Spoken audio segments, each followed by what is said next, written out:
Ahora sí me pueden seguir, me pueden Sí, ver, sí, profe, ¿no? se escucha. Bien, Sí, bueno, profe. gracias por responder. Parece medio tonto, pero a veces realmente tenemos que estar seguros de que efectivamente nos están escuchando. No se preocupen si me ven, por supuesto, en ambas pantallas, pero tiene que ver justamente con esto de poder ayudarme en todo caso. Sí, aquí en todo caso por uno grabo y por el otro voy mostrando las cosas. Bueno, la semana pasada hicimos un repaso general sobre algunas cuestiones que son totalmente necesarias a tener en cuenta a la hora de pensar en el proceso de enseñanza y paralelamente, por supuesto, también pensando en lo que puede llegar a suceder, que en todo caso es nuestra intención, es que justamente se provoque, pues que se produzca, mejor dicho, el proceso de aprendizaje. Hoy vamos a ver justamente uno de los elementos, tal vez uno de los más importantes del campo de la didáctica, que es justamente el de la transposición didáctica. Previamente a eso, por supuesto, hay algunos elementos que son totalmente necesarios también tenerlo en cuenta. Voy a compartir mi pantalla para que ustedes, en todo caso, nos podamos guiar de un material. Me avisan, por favor, si es que voy a comenzar ahora a compartir la pantalla.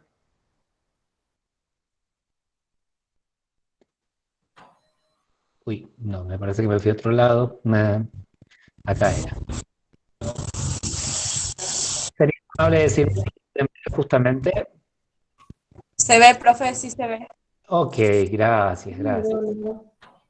Igual hay algunas que se están cargando todavía. Acá está.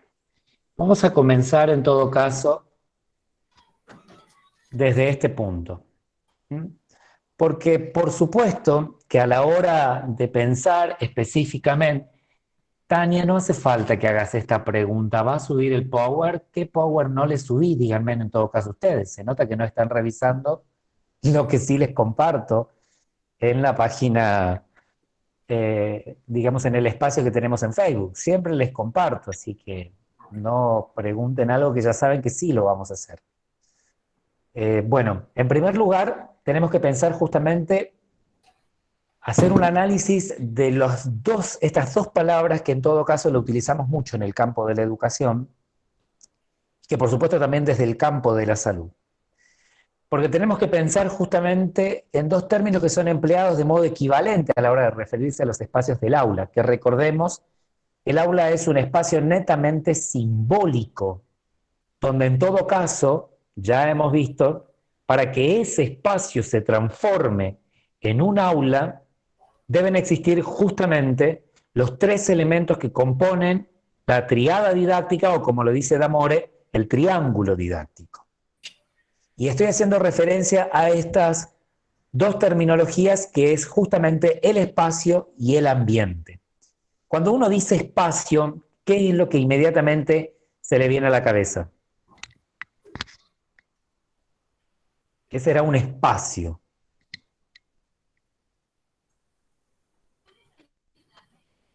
El lugar, profe. El espacio más bien está relacionado al lugar, al espacio netamente físico. Y si uno dice ambiente,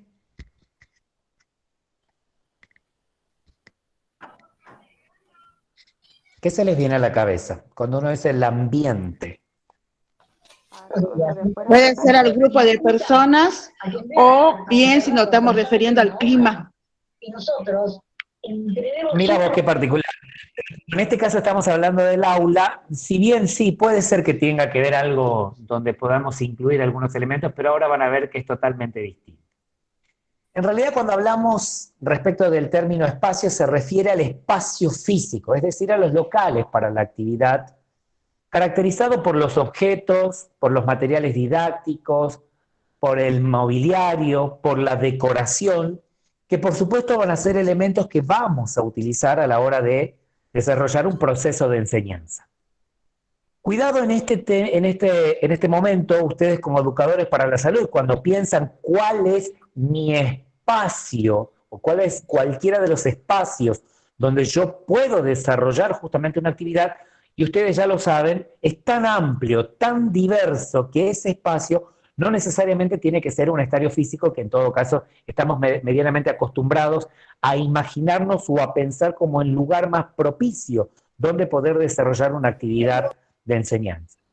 Porque si bien ya sabemos que nuestros espacios, que son en todo caso nuestros escenarios, como también lo plantean otros autores, los escenarios en los cuales nos vamos a enfrentar son, por supuesto, la mayoría, todos netamente comunitarios y sociales. Por lo tanto, significa que el educador para la salud va a estar trabajando en un centro de participación vecinal, en un centro integrador comunitario, en un centro de atención primaria de la salud, en un club barrial, en el, no sé, en el club de jubilados y pensionados. Vamos a trabajar en cualquier espacio donde por supuesto que sí vamos a tener que tener en cuenta cada uno de los elementos que vamos a necesitar, pero más allá de este espacio netamente físico, no me tengo que olvidar en todo caso de generar el ambiente para que se transforme este espacio. Se refiere, imagínense, en el ambiente no solo en todo caso a este espacio físico y a las relaciones que en él se establecen, es decir, los afectos, las relaciones interindividuales entre los niños, o bueno, en este caso puede ser también, si yo no estoy trabajando con niños, con los adolescentes, con los adultos, con los jóvenes o con los adultos mayores, entre los niños y los adultos, entre los jóvenes y los adultos mayores, entre el grupo justamente que esté presente en este espacio y por supuesto entre la sociedad en su conjunto. Con lo cual entonces, cuando pensamos a la hora de enseñar, no solo tengo que pensar en el espacio netamente físico, sino en el ambiente que se va a tener que generar en este lugar.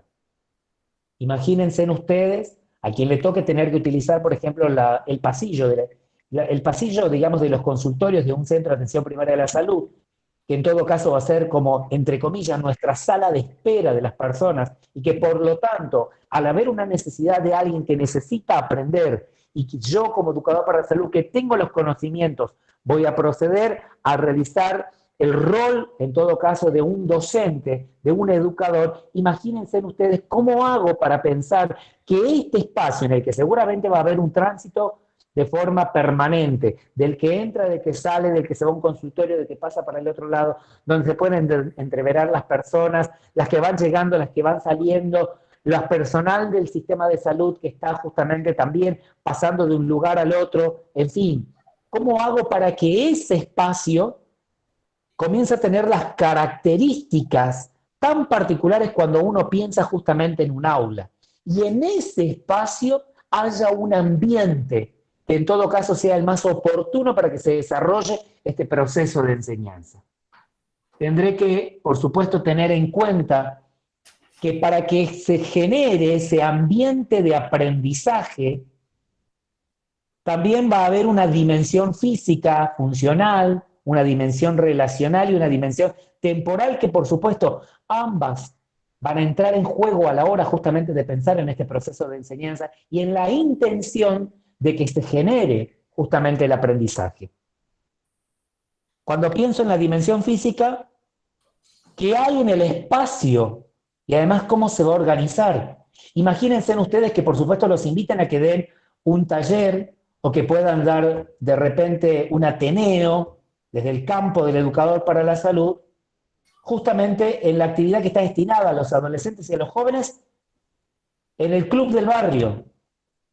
Y por supuesto que ustedes no van a pensar que van a tener una pizarra, no van a pensar que en ese lugar van a tener un pupitre, que van a tener, por supuesto, una silla, porque en realidad ustedes van a tener que pensar que en el espacio físico que le han puesto disponible, en todo caso, va a ser la tribuna, donde se van a sentar cada una de las personas que van a estar participando de la actividad. Con lo cual tendré que pensar entonces en esa dimensión física y cómo hacer para organizar la actividad que yo voy a planificar de medida tal que les pueda llegar, por supuesto, el mensaje a todos. ¿Cómo hacemos para, si de repente tengo en la tribuna sentado a todos, trabajar de forma grupal? No va a ser lo mismo, obviamente, que si estoy en otro lugar, como en un centro de integración comunitaria, donde tal vez tengan una silla. Puedo armar un círculo general para poder hacer la presentación del tema y luego, cuando quiero que realicen actividades de forma grupal, pido que se dividan y que armen unos subgrupos dentro del amplio espacio que tengo. Pero imagínense ustedes si les toca justamente estar, como bien les decía, en este club, donde tengo en todo caso la tribuna donde todo el mundo se va a sentar. O si donde realizo las actividades dentro del Centro de Atención Primaria de la Salud en el pasillo, ¿podré generar grupos? ¿Qué piensan ustedes? ¿Cómo voy a tener en cuenta entonces la importancia de la dimensión física del lugar donde se va a desarrollar esta actividad? Miren que a veces uno a veces piensa o quiere que el espacio sea más amplio, pero de repente las posibilidades de la institución, por supuesto que es mucho más, en todo caso, tan pero tan pequeña que, bueno, tendré que ver en todo caso, sacar de la galera, en todo caso, o debajo de la manga, tendré que sacar una nueva haz para saber cómo utilizar el espacio físico que tengo frente a mí. Un espacio funcional, una dimensión funcional. ¿Para qué se utiliza y en qué condiciones? ¿Cómo haré para utilizar los elementos que están justamente a mano? Porque a veces también, tampoco voy a pedir, por ejemplo, no, yo no puedo dar la clase porque no tengo justamente un proyector para plantear este Power, porque yo había pensado o había diseñado en pasar una película o un fragmento de una historia como disparador de la temática. Cuando en realidad justamente ustedes los mandaron a que den la actividad en la cancha del barrio. Pero en pleno sol. Miren ustedes cómo entonces tendré que pensar para qué se utiliza y en qué condiciones se va a producir justamente este proceso de enseñanza, para que se produzca en todo caso la intención de que suceda el aprendizaje. La dimensión relacional, ¿quién y en qué condiciones van a estar justamente involucrados en este proceso? ¿Quién? Porque por supuesto, esto lo dice un autor que está relacionado al campo de la salud, que es de apellido Guillet, que en la década de los años 80, más precisamente en 1984, planteó que para que una actividad educativa o sanitaria sea exitosa, se tienen que dar dos condiciones. La primera que es conocer a las personas y la segunda es contar con las personas. Conocer a las personas porque tengo que saber justamente quiénes son, qué necesidades tienen, cuáles son las perspectivas que tienen, qué los ha motivado a que puedan venir, qué expectativas tienen respecto de mí como docente, de prioridades se ubica hablar sobre este tema que está relacionado a la salud o por qué no también relacionado respecto a la enfermedad, pero además también de saber quiénes son, también contar con las personas por una cuestión muy simple. Yo no puedo hacer algo por esta persona si esta no quiere hacerla por sí mismo. ¿Cómo hacerme cargo yo de algo que en realidad no depende de mí, sino en todo caso tiene que depender de esta persona? Si no es como, en algún momento creo que les dije a ustedes, serían como clases de cuerpos presentes. O sea, el cuerpo está, pero la cabeza no sabemos dónde. Entonces habrá que saber en qué condiciones también están estas personas.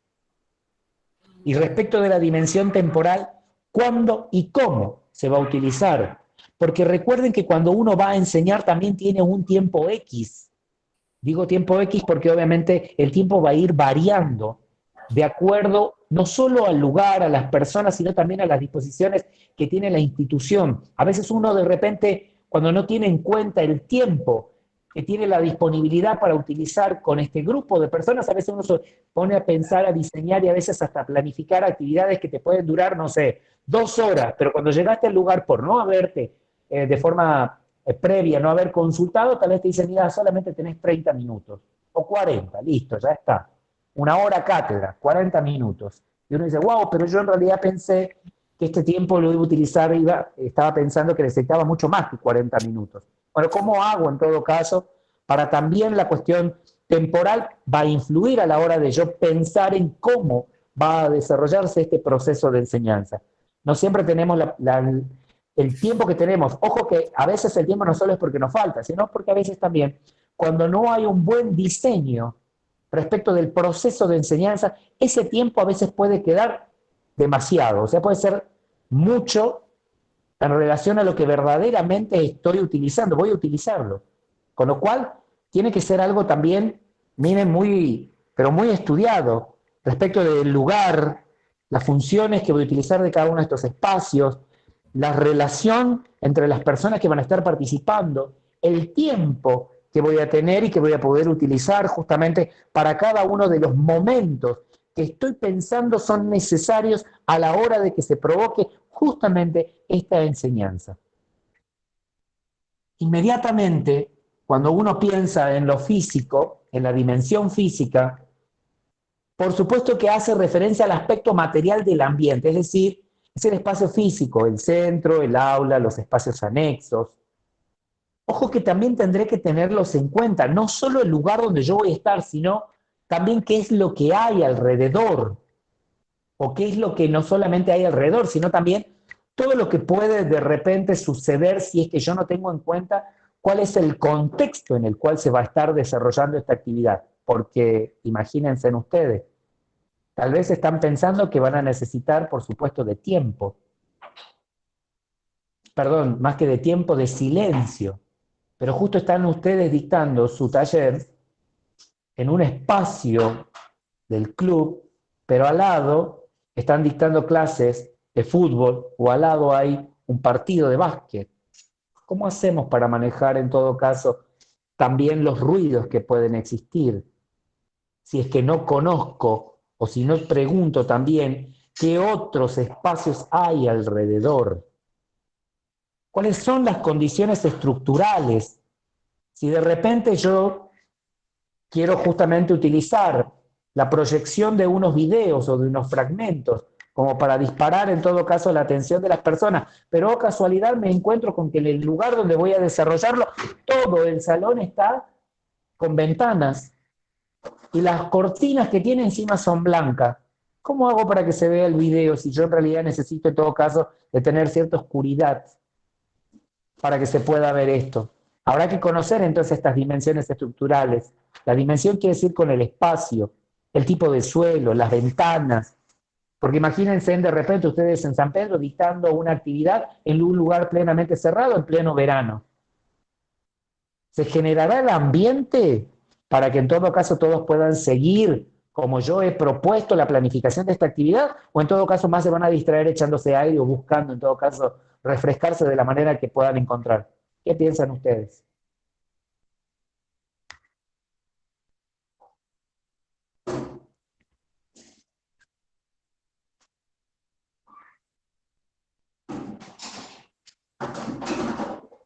Magali, Lorena, Nilce, Erika, Macarena, Isabel, Emilia, acabo de hacer una pregunta. Sí, profe, el año pasado me acuerdo que hacía tanta calor que no nos podíamos concentrar y estábamos echándonos viento, tomando agua fresca y era imposible Bien. porque estábamos todos amontonados. Por lo tanto, miren ustedes qué importante es conocer justamente esas condiciones estructurales. También comprende los objetos del espacio que voy a necesitar para saber qué materiales voy a utilizar. A ver, vuelvo de nuevo al proyector porque muchas veces, a veces hay personas que cuando incluso planifican o diseñan algo y se olvidaron de poner en los recursos, están necesitando justamente un sonido y en realidad dicen, oh, no sabía, obviamente llegan y dicen, yo traje para pasar una música, vamos a utilizar para hacer el análisis de la letra de una canción así, pero usted nunca dijo que necesitaba en todo caso un equipo. Por lo tanto, no hay micrófono, no hay audio, no hay nada. Es más, no hay luz. ¿Cómo hacemos? Cada uno de los objetos que están en ese espacio físico también tendrán que uno conocerlos para saber cómo utilizarlos, el mobiliario, los elementos decorativos y demás. Y además también su organización.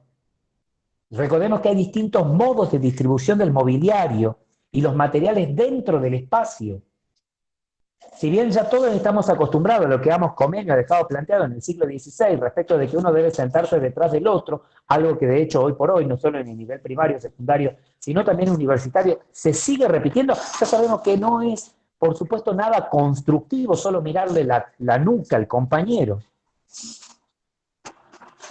Cuando en todo caso tal vez lo más productivo puede llegar a ser que rompamos con esta estructura de estar uno detrás del otro y en todo caso armar un espacio donde podamos armar un círculo, donde todos podamos vernos, mirarnos las caras, los gestos, y para que quien está al frente, que es el docente, también pueda mirar a cada una de las personas que está.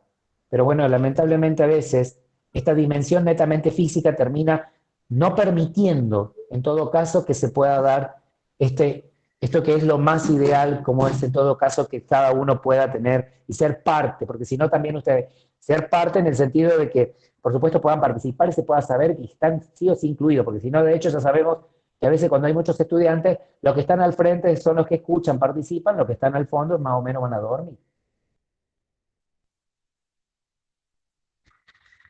Además de la dimensión física, miren ustedes, me gustaría que ahora pudiesen participar y me digan qué es lo que ustedes ven de lo que puede suceder en una misma aula, teniendo en cuenta en todo caso lo que ustedes ya escucharon cuando se habla sobre la complejidad que se da justamente en este espacio, que la complejidad está dada por muchos elementos que no solo tienen que ver con la cuestión netamente física, sino también con los conocimientos previos que tienen, las experiencias previas que tienen y las situaciones que se pueden dar en cualquier momento, porque también no vamos a pensar de que justamente todos van a estar simplemente haciendo lo que el docente pide. Pueden suceder muchas cosas. A ver, ¿qué elementos ven ustedes que son, no les voy a decir raros, porque en todo caso que no se dan de forma tan frecuente, pero de que hecho de que se dan, se dan? ¿Qué es lo que ven justamente ustedes en este gráfico?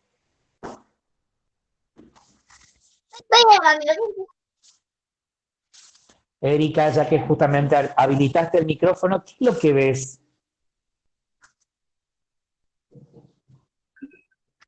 Hola, profe, buenas tardes. Hola. Bueno, ahí veo en el fondo que están unos chicos peleándose. Ah, qué interesante. Por ejemplo, algo más que es medio raro.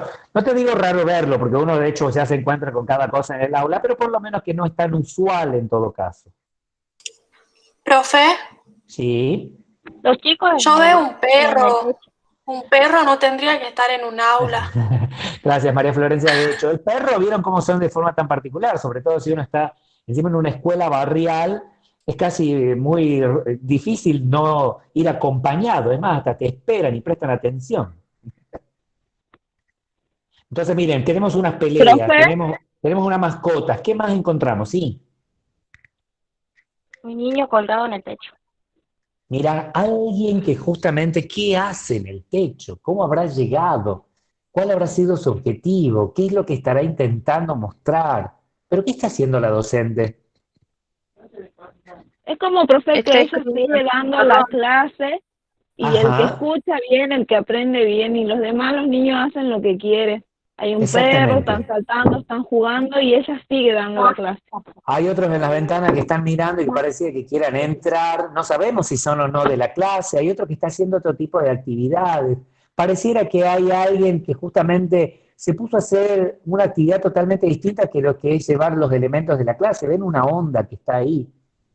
Bueno, en fin, esto es justamente a las cosas que no pueden ser olvidadas o las cosas que uno, digamos, sí o sí tiene que siempre prestar atención a cada uno de los elementos que están allí, de las cosas que van sucediendo, si efectivamente queremos, por supuesto, que se produzca este proceso de enseñanza. Con lo cual tampoco estoy diciendo con esto de que la única manera va a ser que para mantener el orden se los rete a todos.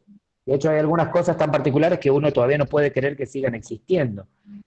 Por Profe, ejemplo, sí, por ejemplo, una de las cosas que primero el docente tiene que tener un dominio de los contenidos para poder controlar también la clase, porque esa pero por forma supuesto. en que está, el docente se nota que no le importa si el chico aprende o no aprende, ella da y punto y se va.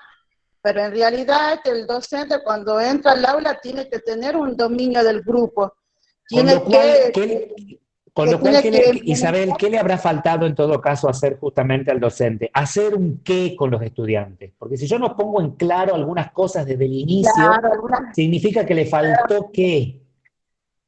Primeramente, ella tiene que entrar y poner cuál va a ser la dinámica del trabajo, que Ajá, primero las reglas de convivencia que tiene que haber dentro del aula, así porque eso es lo es, primero que se implementa, y si no hay reglas de convivencia, entonces los chicos van a hacer lo que quieran.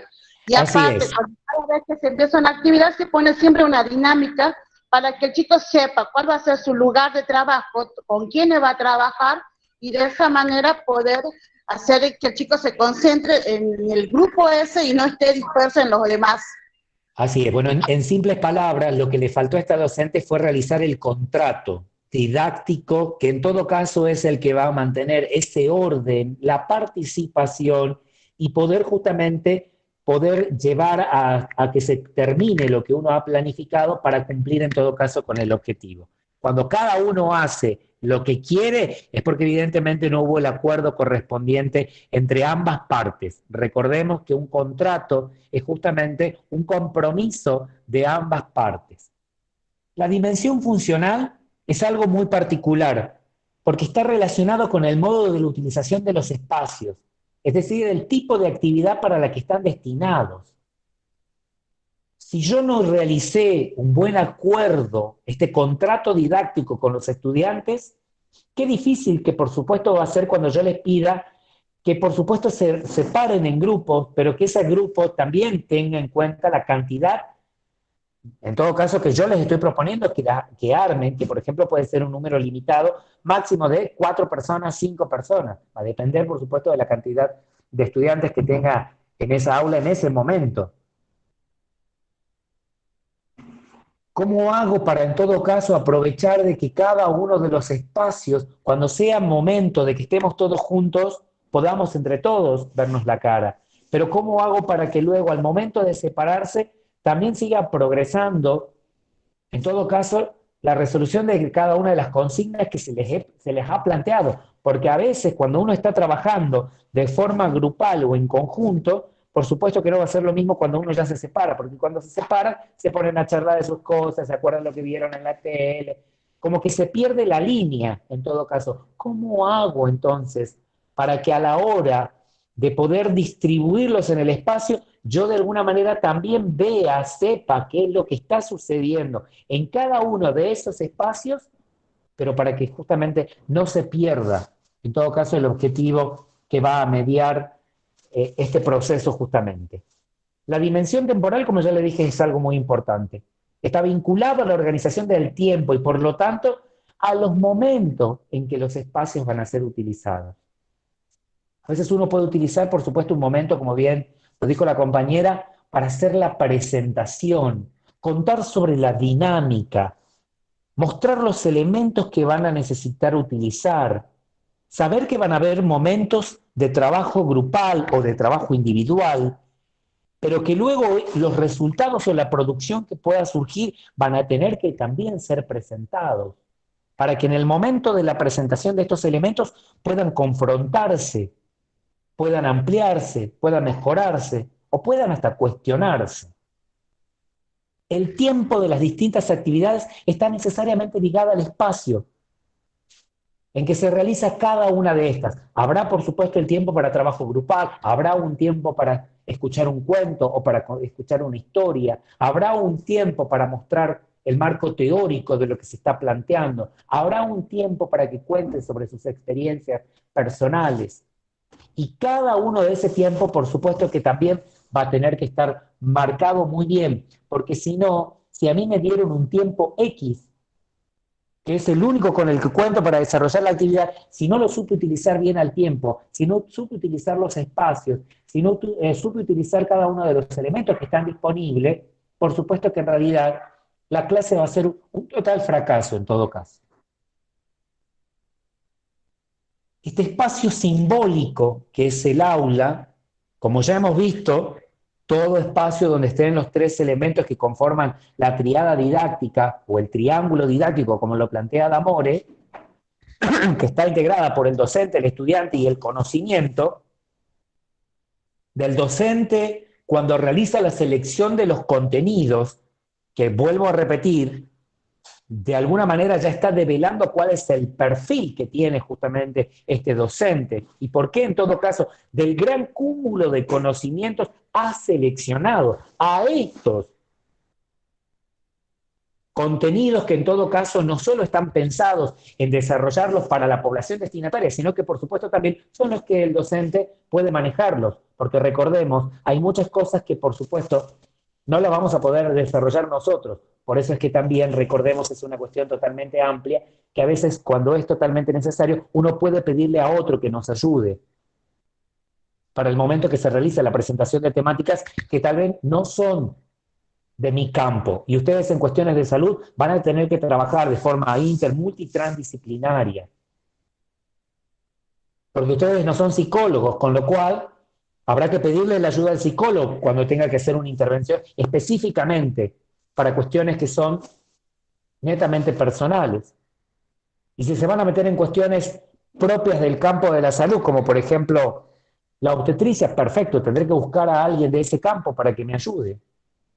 Pero recordemos algo también, no crean, y por favor que no caigan en esto, lo que muchas veces uno escucha, que es médicos dando clases, psicólogos dando clases, nutricionistas dando clases, trabajadores sociales dando clases, salvo obviamente aquellos que sí han recibido una formación pedagógico-didáctica o que se hayan especializado o hayan cursado una materia, bueno, no una materia en todo caso, que hayan cursado una carrera que les brinde estos elementos, tanto teóricos como metodológicos, por supuesto que están totalmente habilitados para ejercer este rol de ser docente. Pero aquella persona que no tiene formación, por más médico que sea, por más abogado que sea, arquitecto que sea, nutricionista que sea o cualquiera del resto de la disciplina, tendrá conocimientos de su disciplina, sí, pero le faltan los elementos pedagógicos didácticos para saber cómo efectivamente se tiene que proceder a la hora de pensar en cómo se va a enseñar. Siempre cuento que en algún momento cuando trabajaba en el hospital, yo trabajaba en el Hospital San Roque durante 11 años, imagínense ustedes obviamente un hospital que está al costado de la Casa de Gobierno, con lo cual cualquier otro colegio o institución del nivel secundario, que siempre, cada vez que necesitaban sobre algunas cuestiones específicas, siempre llegaban invitaciones al hospital. Y recuerdo que una vez llegó justamente una invitación para que uno pudiese ir a un establecimiento educativo y que quería que se hablaran sobre las temáticas de las enfermedades tropicales, tanto las emergentes como las reemergentes. Y en ese momento, quien estaba allí digamos, en la sala, era justamente uno de los médicos que agarró la nota, leyó y dijo, bueno, me encanta, por lo tanto le dice a la enfermera, díganle que mañana yo voy a ir a dar la clase. Y como justamente yo presté atención, lo escuché lo que dijo, no voy a decir el nombre por las dudas, aparte porque es un amigo, y le digo, no me digas, le digo que vos vas a ir a dar clases mañana. Sí, dice, porque a mí me gusta dar clases. Ah, mira qué interesante, entonces es porque a vos te gusta. Sí, me dice, a mí me gusta. Ah, bueno, entonces ya que vas a ir vos mañana a dar la clase, te voy a pedir que me dejes la llave de tu consultorio y que me dejes el bisturí, porque la atención mañana del consultorio la voy a hacer yo. Ay, pero Juan, vos no sos médico. Le digo, pero vos acabas de decir que vas a ir a dar una clase porque te gusta dar la clase. Bueno, a mí me gusta la sangre. Así que déjame el bisturí que mañana voy a trabajar yo. Obviamente me mira sorprendido y le digo, no es una cuestión de gustos. Si bien sí hay una mirada, que en todo caso lo podemos tomar, que es una cuestión obviamente de una vocación que tiene que tener cada persona a la hora de querer enseñar algo, pero por supuesto que esa vocación va a ser totalmente incompleta si no tenés los elementos necesarios y saber cómo utilizarlos, en qué momento utilizarlos, para qué, cuándo, con quién y cómo utilizarlos. Así que no es una cuestión justamente de que porque me gusta yo voy a ir a enseñar.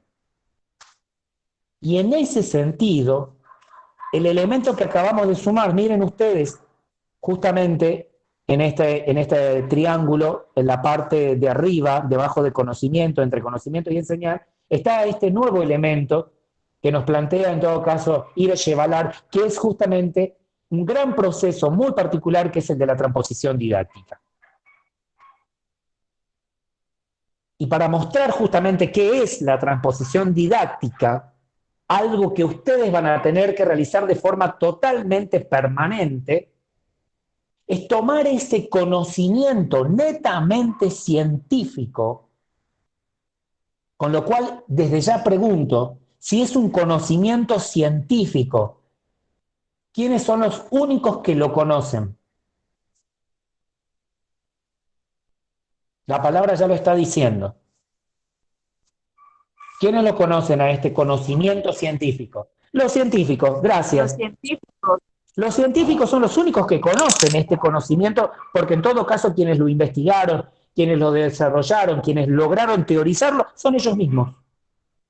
Ahora, ¿cómo hago yo para que este conocimiento científico, que recordemos, tiene una terminología, cuenta de unas necesidades de conocimiento netamente disciplinares, propias de esa carrera, ¿cómo hago yo para que estos resultados o esta teoría que se ha logrado conseguir pase a ser justamente como material a enseñar? Perfecto. Entonces va a tener que sufrir una transformación.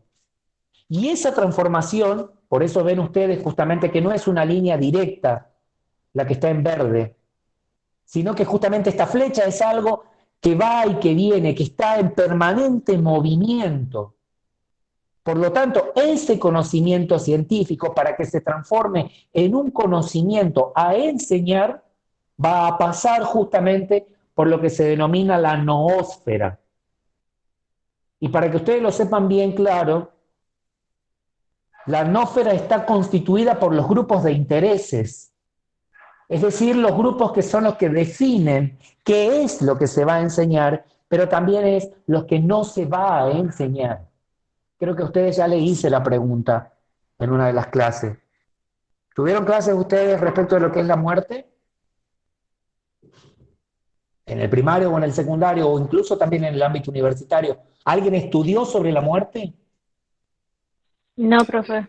Y no, por No, una que profe. no lo estudiaron porque quienes deciden, que son estos grupos de intereses, son justamente los que han dicho no es necesario, o no es oportuno, o no en este momento. Aunque por supuesto ya sabemos que hay evidencia científica de diferentes campos para saber específicamente cómo puedo llegar a ver o a entender o a mostrar respecto a qué es la muerte, que por supuesto van a haber grandes modificaciones. De hecho, ustedes que cursaron antropología filosófica en primer año, cuando inmediatamente uno comienza a hacerse esta gran pregunta de quién es el hombre y de dónde viene el hombre, ¡oh, qué tema! Porque ya sabemos que justamente por eso tampoco hubo una definición para decir específicamente de dónde proviene el ser humano. Porque si lo vemos, por supuesto, desde Darwin ya sabemos que en todo caso el ser humano es un proceso de evolución que a partir justamente de los animales, que en este caso muy particular es el mono, bueno, nosotros en su evolución hemos logrado llegar a ser las personas que somos. Si lo vemos desde el punto de vista netamente antropológico, social, cultural, relacionado desde la perspectiva andina, ya sabemos que en todo caso somos hijos de la madre tierra. O algunos incluso desde el punto de vista judeo-cristiano, porque en todo caso, miren qué particular esta relación judeo-cristiano, en todo caso, el ser humano, en todo caso, es una creación divina. Miren cómo en realidad, así como no hay una definición respecto ni de dónde viene el hombre, mucho menos, obviamente, respecto de lo que es la muerte, o de las diferentes miradas que pueden tenerse de este elemento.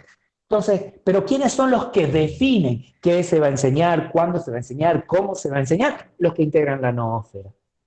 Por lo tanto, ese conocimiento científico acaba de sufrir el primer proceso de transformación para que deje de ser un conocimiento que solo lo conocen quienes lo han elaborado, quienes lo han planteado, quienes tienen, por supuesto, la prueba suficiente para decir que así sucede. Que obvio también entendemos, tampoco es único y definitivo. Porque sabemos que al pasar el tiempo también hay nuevas miradas, nuevas formas de interpretar las cosas. Y un tercer elemento que aparece, que también hay una gran diferencia de lo que es este conocimiento que en todo caso fue seleccionado para ser enseñado de lo que en realidad es verdaderamente, perdón, de lo que se debe enseñar a lo que verdaderamente es enseñado.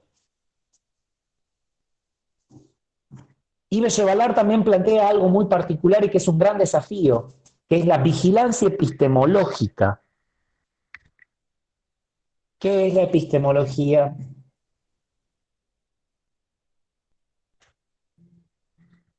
Estudiantes, ¿qué es la epistemología?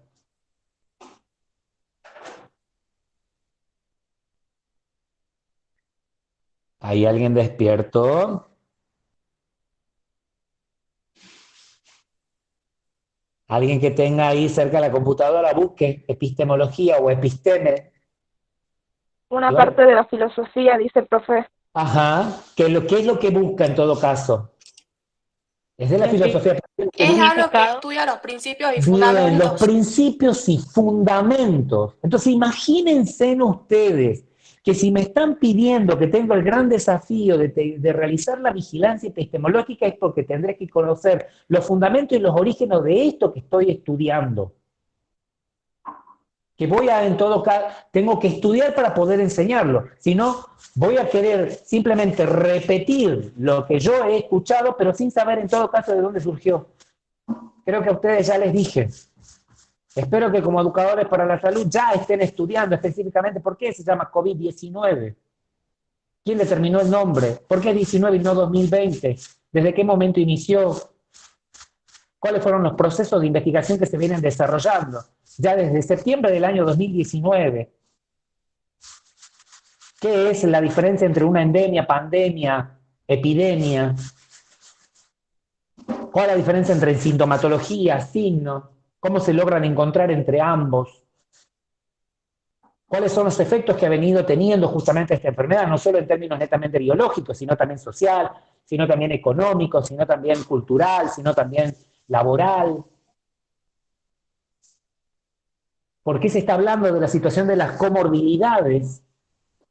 Miren, todas las cosas que en todo caso para poder hablar sobre algo tendré que hacer, conocer la episteme de este tema, descubrir en todo caso cómo hubieron modificaciones y cómo se ha propuesto que esas terminologías o que ese conocimiento que es netamente sabio, cómo ha tenido que ya ser transformado y quienes lo transforman, de hecho, a ver, cuando ustedes van y buscan y encuentran un manual, un libro, ese manual, ese libro, ya en realidad es justamente el resultado de ese primer proceso de transposición.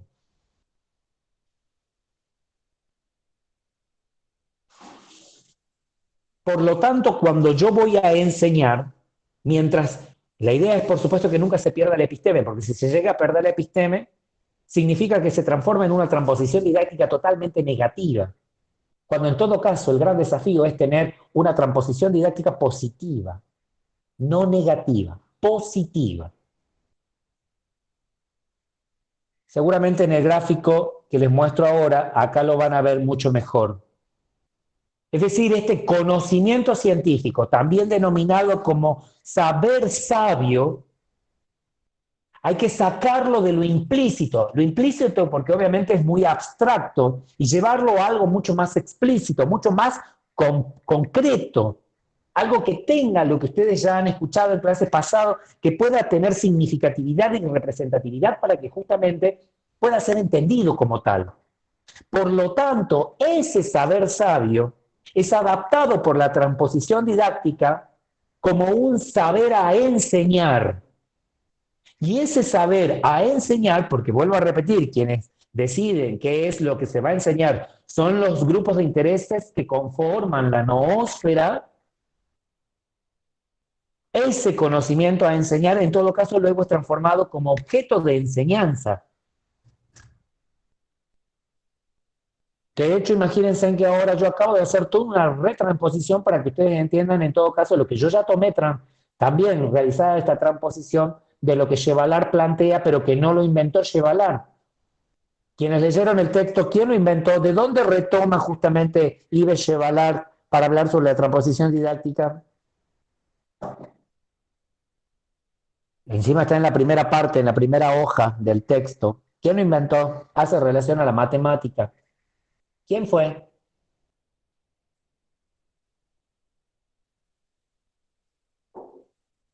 ¿Hay alguien vivo? Si no lo leyeron, digan, no lo leí, profe. Con lo cual les queda tarea en todo caso para buscar. Si Yves Chevalar está tomando,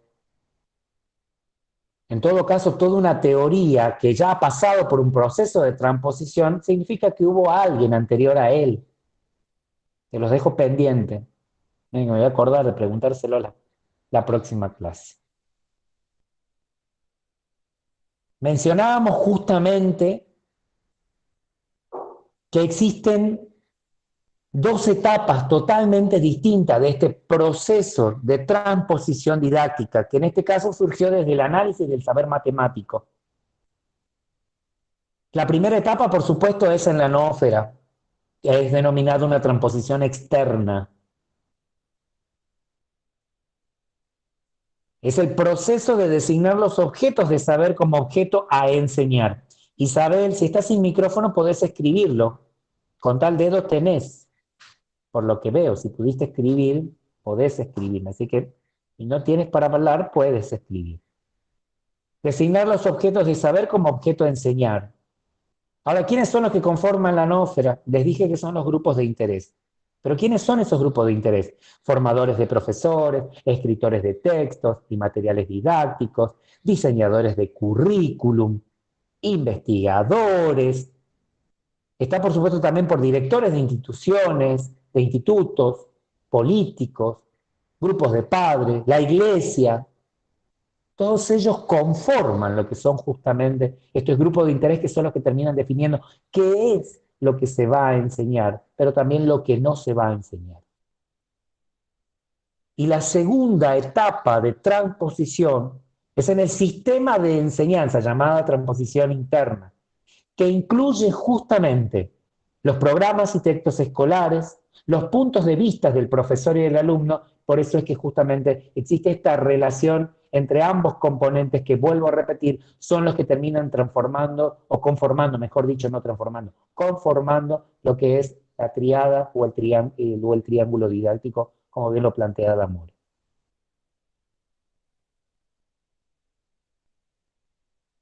Hay un cuidado muy particular que deben tener quienes van a enseñar. A veces encuentran material que ya ha pasado por muchos procesos de transposición. Y cuando justamente desarrollan, utilizando sus clases con procesos, pero que han perdido, en todo caso, la raíz y el fundamento de las cosas que están planteando, realmente llega un punto en el que están dichas las cosas, pero no solo que están dichas porque está repitiéndole a esta persona, sino que no lo ha entendido la persona y tampoco lo va a entender, por supuesto, quien lo está dando, quien lo está recibiendo en todo caso, como presentación de la temática necesaria.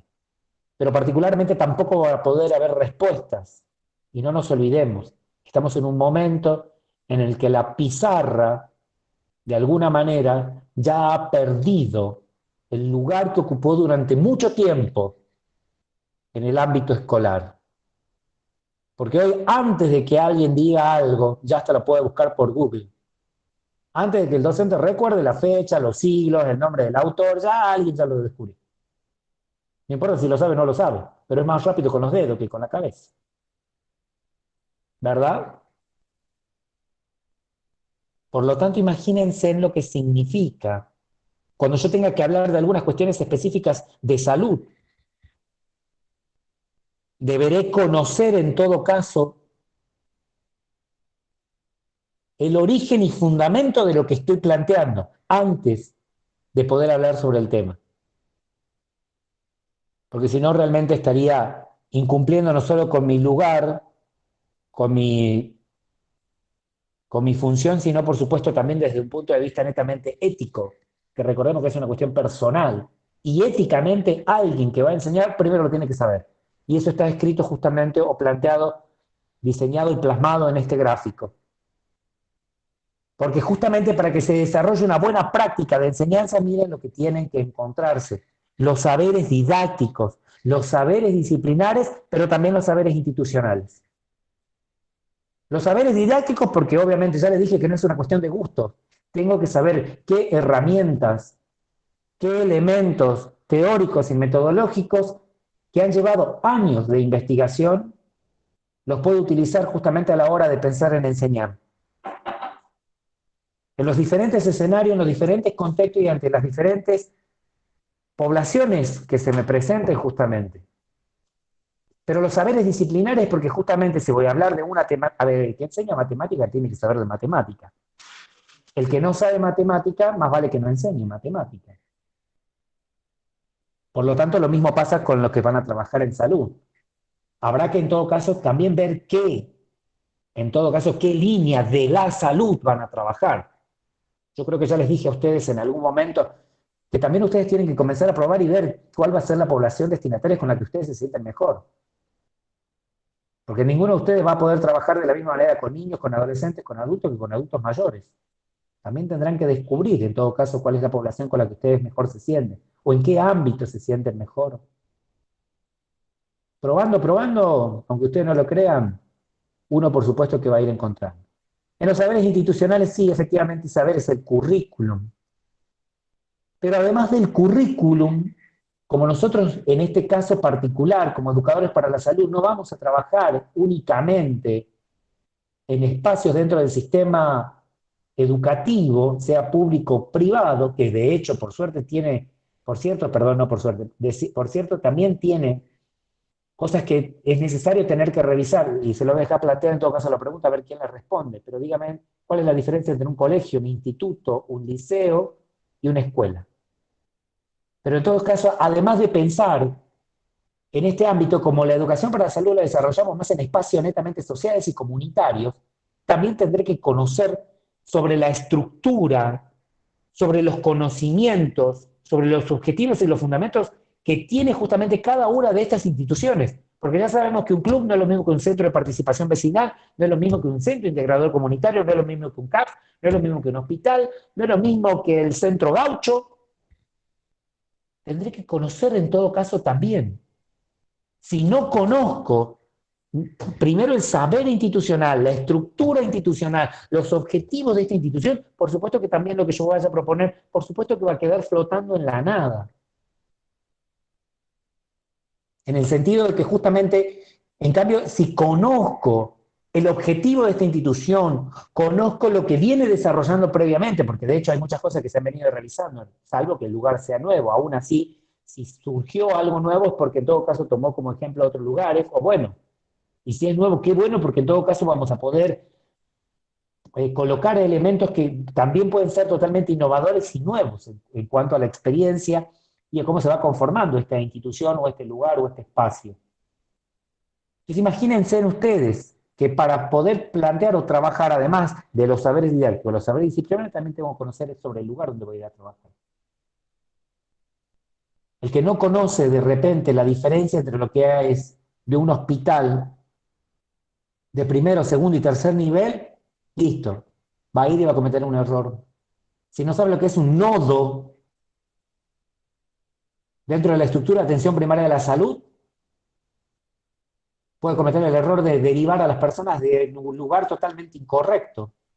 Si no sabe lo que es un DIAT, exactamente va a suceder lo mismo. Bien, estoy hablando de cuestiones institucionales. Por lo tanto, ustedes deben saber justamente dónde están, dónde fueron invitados o dónde están trabajando para poder saberlo. Bueno, les había dejado una pregunta. ¿Cuál es la diferencia entre un instituto, un colegio, una escuela y un liceo? Y desde ya adelanto que no solamente es el nombre, ¿eh? Alguien respondió que sí tiene que ver justamente con las cuestiones de la currícula, pero en realidad algo que supera la cuestión curricular. ¿Cuál es?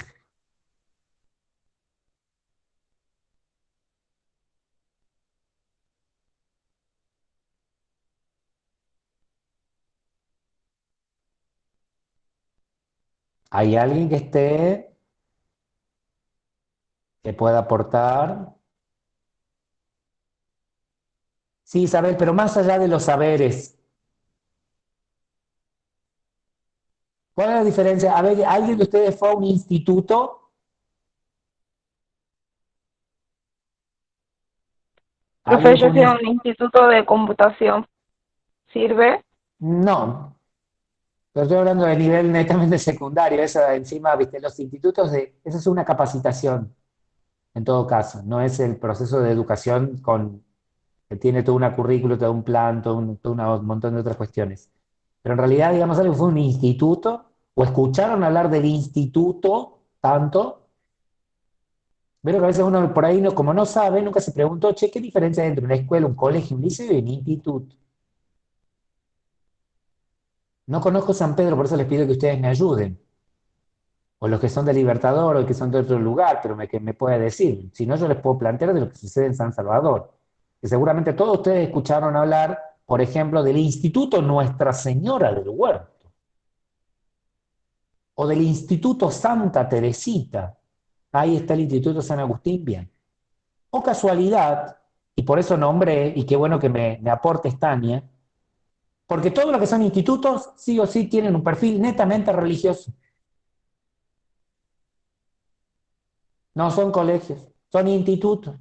Los institutos justamente tienen ese perfil mucho más religioso, pero porque están organizados con una institución que está por detrás. Es como justamente ahí me pone. Bueno, bueno, después Ledesma hay cooperativas y colegios. Bueno, los que son colegios es otra mirada. Entonces ya imagínate que salen incluso de lo que es la cuestión netamente religiosa. Por eso tenemos acá, por ejemplo, el colegio, bueno, antes era nacional, después obviamente cuando se hace una modificación de la Ley Nacional de Educación, deja de ser colegio nacional y pasa a la provincia, con lo cual se sacó lo que era colegio nacional y quedó entonces como colegio número 1 Teodoro Sánchez de Bustamante. Los que son colegios, en todo caso, tienen un perfil totalmente distinto, donde, ojo, que casi la mayoría de los colegios, también hay que mencionar que en su mayoría los colegios son privados, más que públicos. Los colegios son más privados. Colegio José Hernández, Colegio Nueva Siembra, Colegio de El Salvador, Son justamente instituciones más privadas. Los liceos, por supuesto, que son todos los que después tienen una relación totalmente directa con las fuerzas de seguridad, llámese gendarmería o militares. Por eso todo lo que sale de los liceos, pum, derechito pasan para ese espacio. Porque el objetivo, o sea, no solamente tiene que ver con la currícula, también tiene que ver con los objetivos, su fin último. De hecho, ustedes ya lo saben bien, así como hay escuelas que son escuelas de bachiller, nunca va a ser lo mismo que una escuela de perito mercantil. Y encima cada vez hay mucho más divisiones o especialidades, porque hay algunos que obviamente salen con un perfil mucho más para medio ambiente, habrá otros que salgan mucho más para cuestiones relacionadas al campo social, otros relacionados al campo de la comunicación, otros relacionados al campo de la salud. Se van cambiando. Entonces imagínense ustedes que cuando uno plantea sobre estos saberes institucionales, porque también tendré que conocer cuál es el objetivo de la institución donde voy.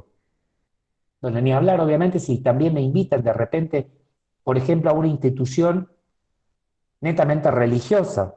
Va a ser lo mismo ir a hablar sobre la temática si me invitan, por ejemplo, a una institución que es justamente de los testigos de Jehová. ¿Será lo mismo que ir a hablar y dar una temática de salud si de repente hablo con las personas evangélicas o si hablo en la Iglesia Católica Apostólica Romana? Por supuesto que no. Tendré que conocer también la institución. Justo que yo iba a hablarle del café y, justamente ya sabemos que en la iglesia, por ejemplo, en la primera que mencioné, sabemos que obviamente tienen prohibido el café. Ahora, como también en esa población voy a hablar sobre la necesidad de la donación de sangre, también está prohibido. Miren cómo es necesario conocer las cuestiones institucionales, además de las disciplinares, que por supuesto. Y por supuesto ni hablar de los saberes pedagógicos didácticos que son totalmente necesarios. Los 3 elementos que ustedes ven abajo, eso lo vamos a trabajar para la unidad número 3, porque por supuesto están donde están los 3 momentos o las 3 fases de lo que es una planificación. La fase preactiva, interactiva y la fase posactiva. Pero eso queda para otro momento. Lo que en todo caso a mí sí me tiene que quedar en claro, hoy por hoy, y que lo vamos a complementar, en todo caso la semana que viene, cuando ya nos tengamos que centrar en lo que son los modelos y los enfoques de enseñanza. Por lo tanto, los invito por favor a que no solo me lean en los textos de Fentesmacher y Soltis, que en todo caso ustedes tienen incluso unas películas para ver en la actividad netamente práctica, sino que además también van a tienen ya, mejor dicho, el texto de Graciela Rico como para poder saber la importancia de la transposición didáctica. Pero con esa parte vamos a terminar de entender en todo caso por qué hablamos respecto del posicionamiento que tiene el docente cuando se enfrenta ante un escenario donde tenés personas con sus particularidades que llevan a que justamente ese espacio áulico sea verdaderamente complejo, pero donde voy a tener que poner en juego cada uno de los elementos y de las herramientas que voy sumando, no solo de forma teórica, sino también en mi experiencia, a la manera que voy utilizándola. Para terminar, entonces, yo no puedo simplemente repetir lo que ya ha pasado por un proceso de transformación, de transposición, si previamente, antes, no me tomé el trabajo en todo caso de conocer si efectivamente esto que estoy utilizando no es resultado de una transposición didáctica negativa. Por lo tanto, y para corroborar si efectivamente lo que estoy utilizando está o no validado, tendré que en todo caso dirigirme a conocer la episteme de la temática que estoy justamente por utilizar. ¿Queda claro? Miéntanme. Sí, Ah, profe. bueno, muchas gracias. Bueno, son temáticas muy particulares, pero que en todo caso se nos van sumando para ir entendiendo por qué justamente les dije no es una cuestión de gusto, sino que justamente necesitamos poder manejar cada uno de estos elementos. Bueno, los dejo seguramente el miércoles ya, el profesor, bueno, ya saben obviamente, ya está la cartilla, está todo lo que es la actividad, vean previamente las películas, no esperen a que sea el momento de la clase para recién decir, uy, voy a ver la película. Los fines de semana que ustedes tienen tiempo podrían verla, o los momentos u horarios en los que están mucho más tranquilos podrían en todo caso mirar sobre estos elementos que van a ayudar en todo caso para hacer análisis y entender lo que me están planteando cada uno de los autores. En el texto de Graciela Rico, cuando ven cómo a veces uno todavía se ha quedado desde una sola mirada a la hora de enseñar, sin entender o incluir tantas otras perspectivas o dimensiones, está realizando una mala transposición didáctica. Fíjense en lo que ella plantea respecto de la respiración y cómo lamentablemente en el campo de la salud por hoy se sigue cometiendo el gran error de solamente hablar de la respiración, incluyendo un órgano tan particular y tan necesario como es justamente los pulmones. Y su relación, por supuesto, totalmente estrecha que tiene con el corazón. Pero más allá de eso, nunca se nos plantean, en primer lugar, ni siquiera sobre la importancia de respirar como corresponde. De hecho, ya sabemos que todas las personas hoy respiramos mal. No llegamos ni siquiera a utilizar más que un 35% de la capacidad que tienen nuestros pulmones. Y por otro lado, hay que recordar que justamente nuestro cuerpo no solo respira por los pulmones. Si cuando lean el texto de Graciela Rico van a entender en todo caso por qué justamente no solamente repetir lo que ya nos plantean o nos muestran.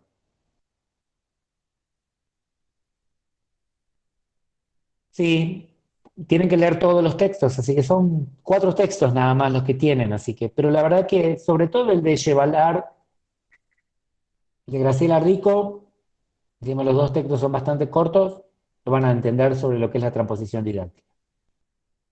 La de Soltis y Fentesmacher, cuando lean los enfoques, es un relato de un cuento, así que eso es mucho más interesante, para que justamente lo puedan ver. Así que bueno, cuestiones y elementos que son totalmente necesarios. Bueno, ahora sí, me despido de ustedes, que tengan una hermosa tarde, que puedan proseguir justamente, y el miércoles para los que trabajan en el turno tarde, el viernes para los que trabajan en el turno mañana, así que nos estamos encontrando y seguimos adelante con justamente esta materia. Que tengan una linda tarde, nos vemos. Chao, profe. Gracias, profe. Chao, Hasta que luego. estén bien.